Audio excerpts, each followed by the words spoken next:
আজকের গল্প ভনভনিয়া।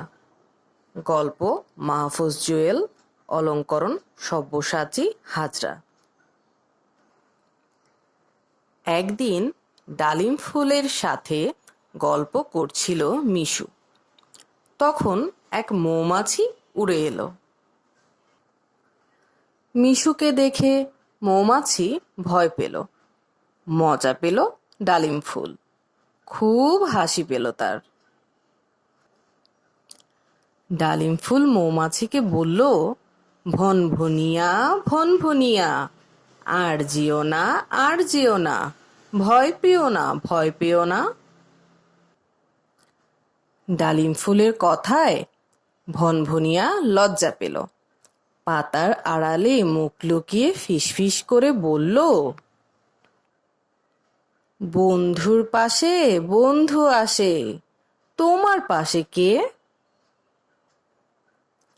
ডালিম ফুল তখন বলল, তুমি যেমন সেও তেমন, বন্ধু আমার সে।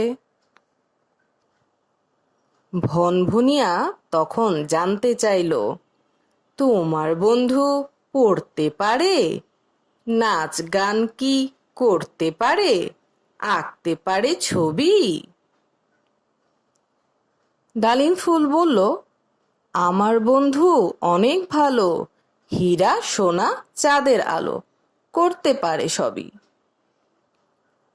ভনভনিয়া তখন খুশিতে হাততালি দিল, গুনগুন করে ডালিম ফুলের কাছে এলো।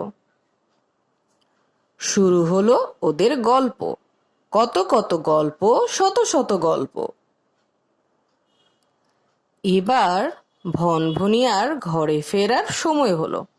সে ডালিম ফুলকে কানে কানে বলল, চলে যাব আজ, মৌচাকে ফিরতে হবে, আছে অনেক কাজ।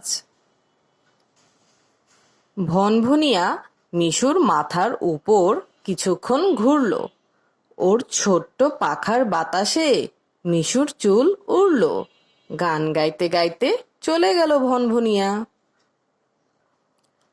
পরদিন দুপুরবেলা হঠাৎ শো শো শব্দ। মিশু তখন খেলছিল, আকাশের দিকে তাকালো। সে দেখলো যেন এক কালো চাদর উঠছে। আসলে ওটা চাদর নয়, ঝাঁকে ঝাঁকে মৌমাছি উড়ে আসছে। ওদের সাথে আছে ভনভনিয়া। মিশু ভনভনিয়াকে চিনতে পারলো, দুজনে মিষ্টি করে হাসলো। ভনভনিয়া সবাইকে নিয়ে মিশুদের কাঁঠাল গাছে বসলো। কাঁঠাল গাছে বিরাট একটা মৌচাক হলো। বাড়ির সবাই খুব খুশি, সবচেয়ে বেশি খুশি হলো মিশু। এখন প্রতিদিন মিশু আর ভনভনিয়ার দেখা হয়। ডালিম ফুল, ভনভনিয়া আর মিশু গল্প করে। ওরা তিনজন বন্ধু, বন্ধু হলে অনেক মজা। ধন্যবাদ।